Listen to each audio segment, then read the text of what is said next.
Hello agents and welcome to another Division 2 video. I'm playing PTS right now. This is the day before last day and I really wanted to go through the modifiers. There's some good and some bad news. Depending on how you play the game, some things I really like, some things I don't like about them, and let's jump right to it. So first one is a global modifier. It's called Divide and Conquer. Description, it said generate a fire bonus for each contested name zone on the current map, up to 30% rate of fire. Gain a rate of fire and weapon damage bonus for each name zone under complete SHD control, up to 30% rate of fire and plus 30% weapon damage. You see, I'm playing in Washington DC. It have like total name zones 11, contested name zones so far I have 3, and SHD controlled name zones are 2. I finished retaliations. So according to that, I have 5 zones under like full control 2 and half control 3. And my current rate of fire bonus is 21% and my current damage bonus is plus 13%. It scales a little bit slowly. Difference between contested name zones and SHD controlled name zone is that if you have like name zones are basically districts, right? So West End and so on and so on. So in West End you have like 2 control points. If you capture both control points, it's SHD controlled name zones. I don't think they're counting the missions inside the districts. Contested name zones, let's say Southwest has like 3-4 control points. You capture only 2 are not captured. That's the contested name zones. Until you capture all control points, it's contested. Once you capture all control points, then it's SHD controlled name zone, and according to that you are giving rate of fire and the weapon damage bonus for your agent. The good thing, it's kind of nice bonus, but the bad thing is, let's say you're occasional player or you can play only during weekends, you will have to clear half of the map in order to receive some bonus for season 2 year 7, right, for the Pact. And I'm not really a fan of it.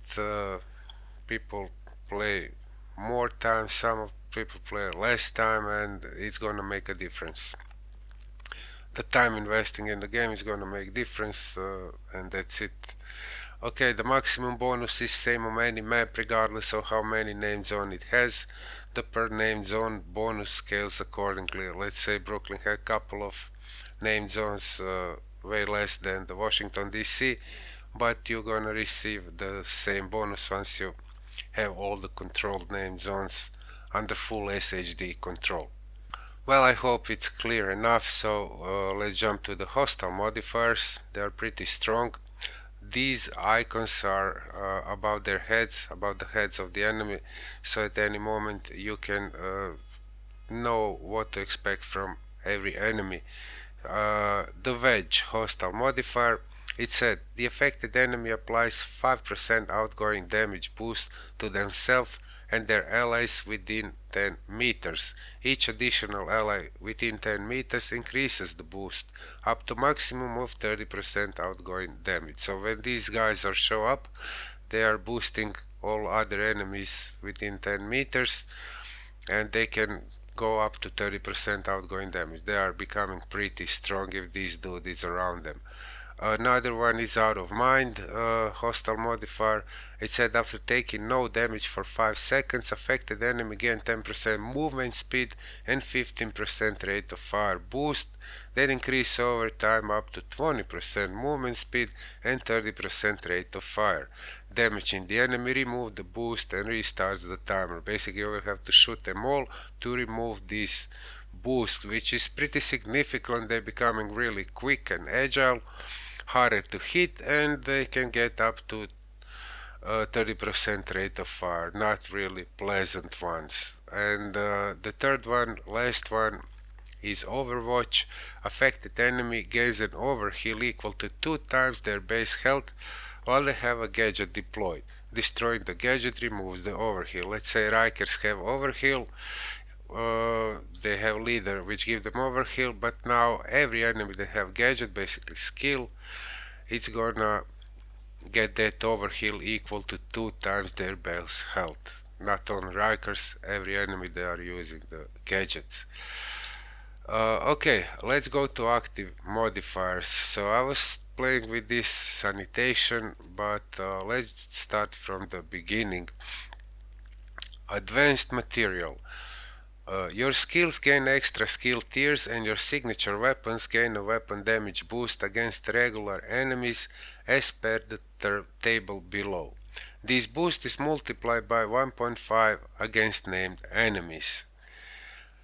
Additionally, signature weapon gain a rate of fire boost and a reload speed boost as per the table below and have unlimited ammunition.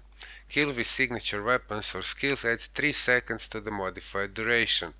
To level up this modifier, eliminate hostiles while this modifier is equipped, or complete retaliation against true suns.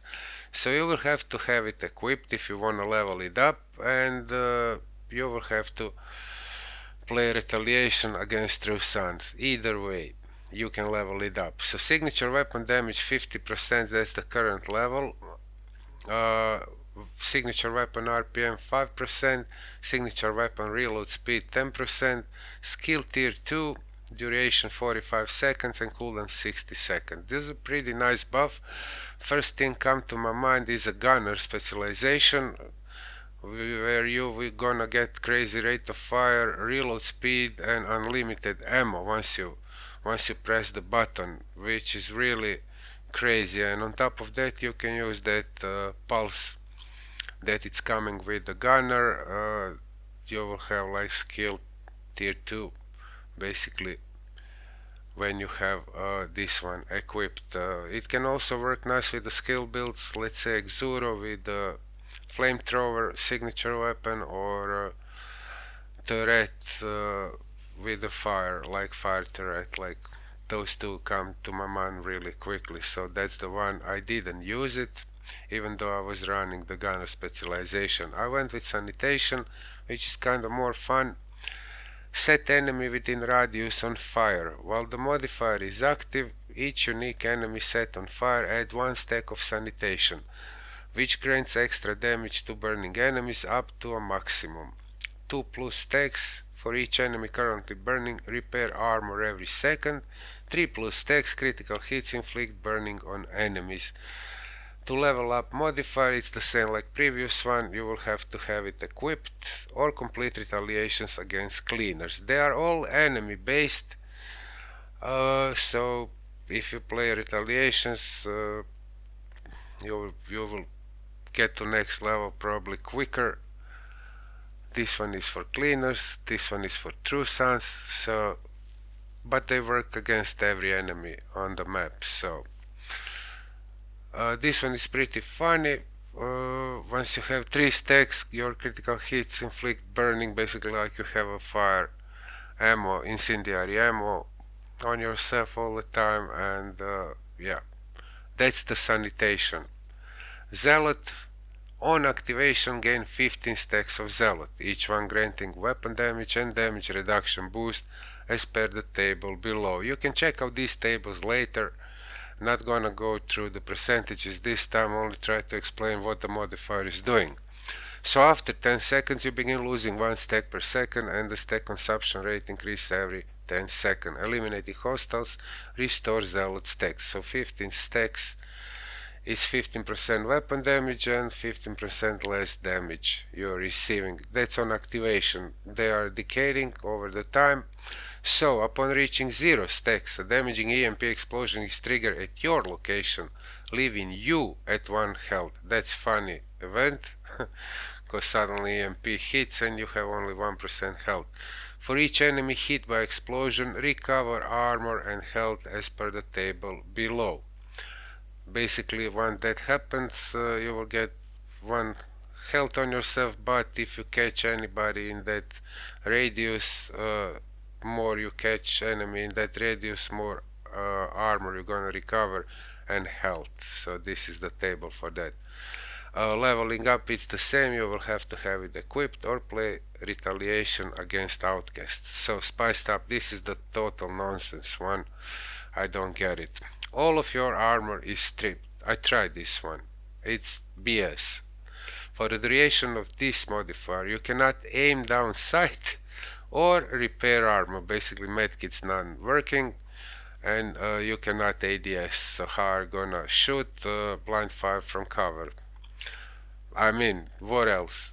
In return, each successful hit on enemy adds stacking weapon damage bonus and recover some health. You also gain boost to health, reload speed and movement speed shown in the table below. To level up this modifier, it's the same like previous one, having equipped or retaliation against hyenas. This is against hyenas one, right? So this is the table. Say cheese is the last one of the active modifiers. Works something like sanitation, only because only instead of burning them, you're blinding them now. And I like this one because it's work with shield, like blind hostiles in a cone in front of you as per table below.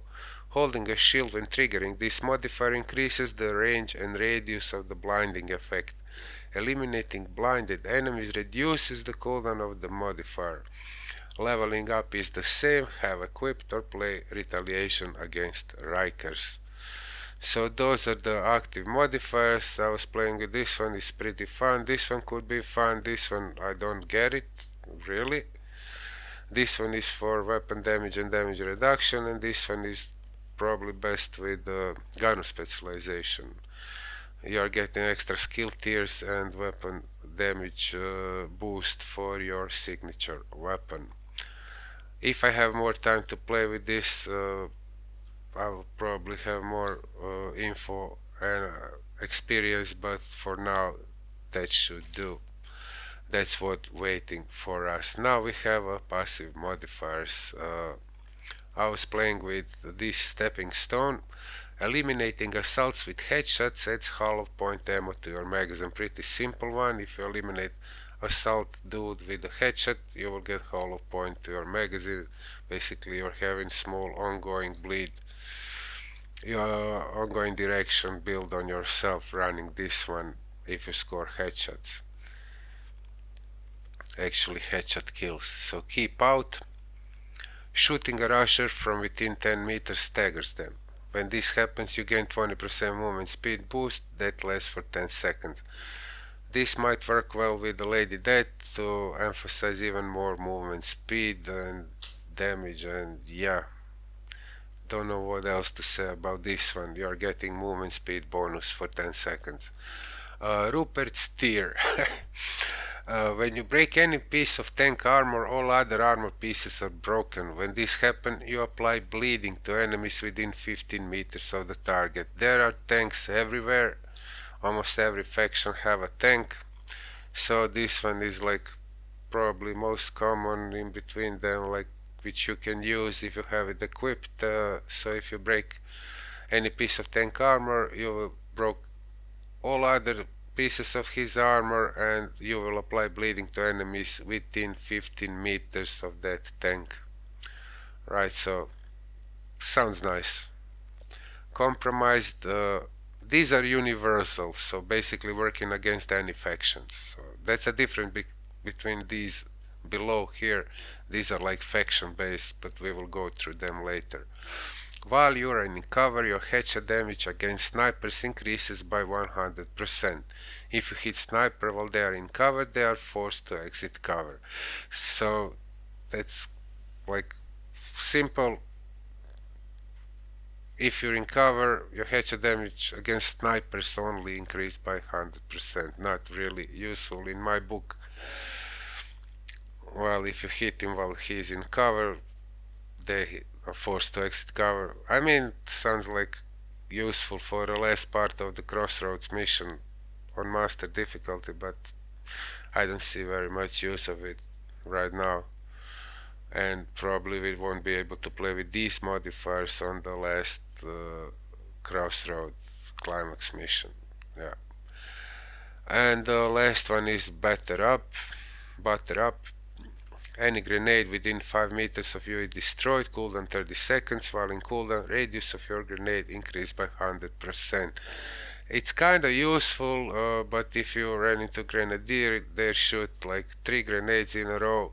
So the first one is gonna be disabled, and what about the other two? You will have to switch position anyway. So, but you will get 100% bigger radius for your grenades, and that's it. I don't know, maybe for some special build, but that's it. Okay, let's go to the faction ones. But you can see these are also universal, but also working against the particular type of the enemy. Like this is against assaults, this is against rushers, this is against tanks, this is against snipers, and this one is, I don't know, the one which is keeping you safe from the grenades. So, faction. Shooting hyena shield, deflect your bullets, dealing 50% of that damage to each enemy within 10 meters of the target. So basically it's like you're getting ricochet of the hyena shield, and the ricochet bullets have 50% of your damage, and they are dealing damage to enemy within 10 meters of that particular shield hyena. Good against hyenas, not working against any other faction. Quicksand, this is the True Sons one. Breaking immobilizer, weak point, apply foam to all enemies within 20 meters of the target. This is a nice one. Also, you can use it against True Sons. 20 meters is pretty big radius, and you only have to shoot immobilizer weak point, which is the tank on his back, where he keep his foam. So you will foam everybody around 20 meters. Scorcher, these are cleaners. Breaking Scorcher gas canister, inflict burning on all enemies within 7 meters of the target. They burn until they die. So this is pretty strong one, but radius is small. But once they are affected by burn, they're gonna die for sure. So only thing you need to do is hit them in the canisters on their back. Pretty strong one against cleaners. Mismanagement. When a leader is eliminated, all enemies within 80 meters that were affected by the leader's overkill suffer bleeding. This is against strikers. Upon eliminating the leader, you gain 20% bonus armor. Pretty strong.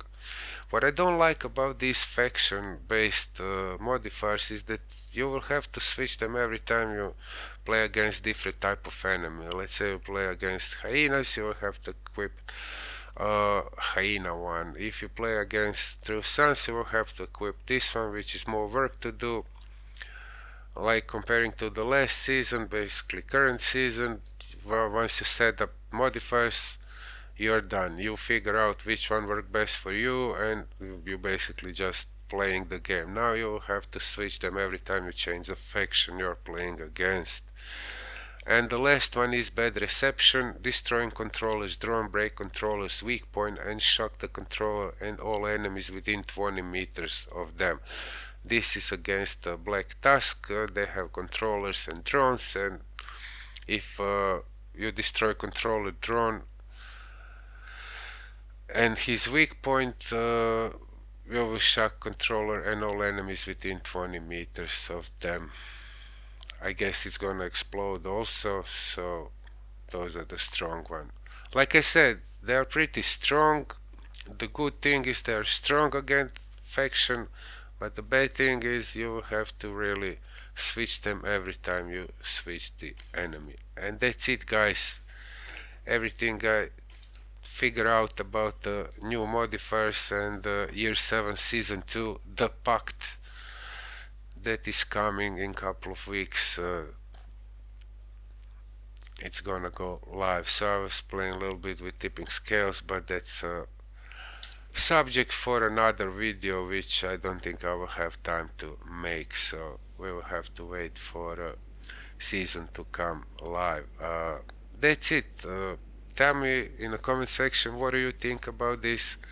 It's certainly increasing the time investment into the game, the global modifier, and then you will have to change the modifiers for every faction you're playing if you really want to have them to be like really strong and useful for your character. And yeah, that's it. If you like the video, drop a like, comment, subscribe, and I will see you guys in my next video. And yeah, if you wanna see the retaliation, it's on my channel. I finished the retaliation against True Sons, and I'm showing which modifiers I was using, so there is a like 20-minute video where you can see some of these modifiers in action. Signing out. Bye.